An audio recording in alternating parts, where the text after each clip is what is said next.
Olá, seja bem-vindo ao canal Didática Fácil. Se você chegou até aqui, é porque você demonstrou interesse em aprender um pouco mais sobre a radiografia de tórax. E foi pensando nisso que eu preparei uma sequência de 3 aulas para ensinar a você os primeiros passos no processo de análise e interpretação desse exame tão amplamente solicitado nos mais diversos serviços de saúde.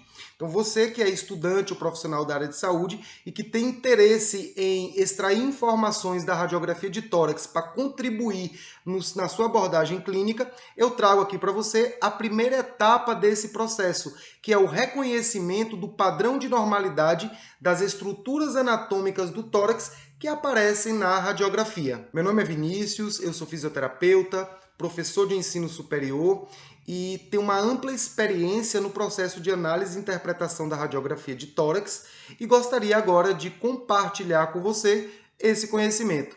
Vamos lá!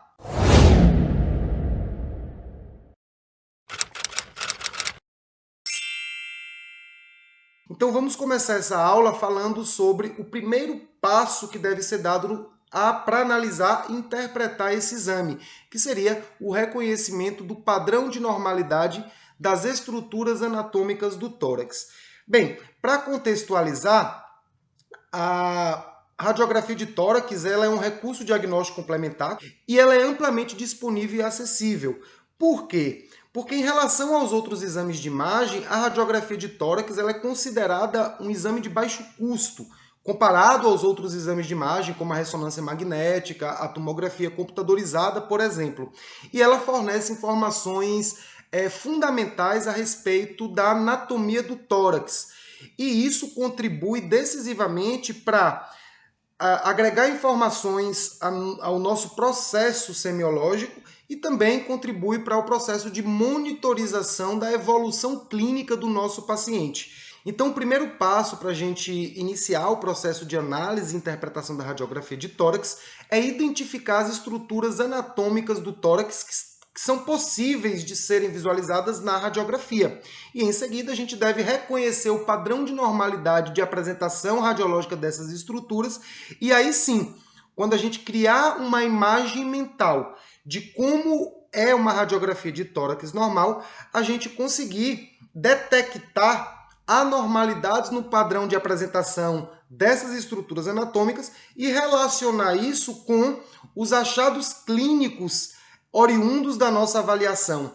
E aí sim a gente consegue interpretar os achados radiológicos, patológicos e conseguir entender o que está acontecendo com aquele paciente, entender como que aquela doença afetou as estruturas que estão ali presentes no tórax. Então, o objetivo dessa sequência de aulas é exatamente a gente falar sobre as estruturas anatômicas do tórax, ou seja, sobre a anatomia radiológica do tórax. Bem, basicamente o que nós vamos encontrar numa radiografia de tórax que tem relação com as estruturas anatômicas. Então, assim, a gente sabe que existe inúmeras estruturas anatômicas no nosso tórax, tá? Mas nem todas elas são visualizadas na radiografia. Algumas delas ficam sobrepostas e tal, porque é uma imagem bidimensional, e outras sim a gente consegue observar a sua silhueta e outras a gente consegue detectar evidentemente a característica anatômica, tá? Então, basicamente a gente tem 3 grupos de estruturas anatômicas. Então a gente tem o esqueleto torácico, tá? Os campos pulmonares, e aí entra o reconhecimento dos hilos pulmonares, da trama vascular, as cúpulas diafragmáticas, a linha esofágica, as linhas pleurais e os seios costofrênicos. E nós temos também as estruturas que compõem o mediastino, e aí envolve os grandes vasos sanguíneos, também o esôfago e a área cardíaca. Então, se a gente ao pegar uma radiografia de tórax, o primeiro passo que a gente tem que dar é exatamente separar o nosso processo de análise. Isso significa que nós vamos ter que avaliar o esqueleto torácico, que compõe aí a caixa torácica em si, nós vamos ter que avaliar os campos pulmonares e nós vamos ter que avaliar o mediastino. Vinícius, se eu quiser iniciar o meu processo de análise olhando o mediastino, eu posso fazer isso? Pode, não interessa por onde você vai começar. Você pode começar pela caixa torácica, analisar em seguida o mediastino, depois os campos pulmonares, ou iniciar essa análise pelos campos pulmonares, depois olhar o mediastino, não importa. O que importa é que você enfatize essas três estruturas, esses três conjuntos de estruturas, para que você possa reconhecer anatomicamente aquilo que está sendo apresentado nas imagens. Então, essa primeira aula ela vai estar relacionada ao processo de análise das estruturas anatômicas do tórax, especificamente do esqueleto torácico. Na aula 2, que está aqui no card, você vai aprender a detectar ou identificar as estruturas anatômicas que fazem parte dos campos pulmonares. E na aula 3, que eu coloco aqui no card também, para ficar mais fácil para você assistir, a gente vai estar falando das estruturas anatômicas que compõem o mediastino. Então vamos dar prosseguimento aprendendo sobre a anatomia do esqueleto torácico visível na radiografia de tórax. Então, o tórax ela é uma caixa, né, formada por ossos e forrada por músculos, tá? Existe uma série de músculos profundos e superficiais que revestem toda essa estrutura óssea. Além disso, o tórax ele é separado do abdômen por um outro músculo grande, né, conhecido como diafragma.